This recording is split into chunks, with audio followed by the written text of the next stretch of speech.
क्या आप जानते हैं कुर्बानी करने का सही इस्लामी तरीका क्या है?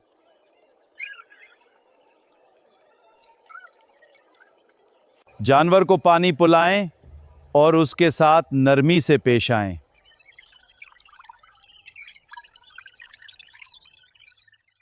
कुर्बानी से पहले ये दुआ पढ़ें, बिस्मिल्लाह अल्लाह अकबर।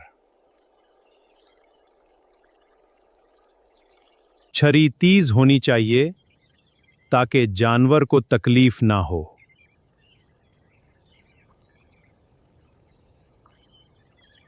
कुर्बानी के गोश्त को गरीबों और रिश्तेदारों में तकसीम करें। जी बुजुर्ग, शुक्रिया बुजुर्ग। अल्लाह पाक हमारी कुर्बानी कबूल फरमाए। आमीन।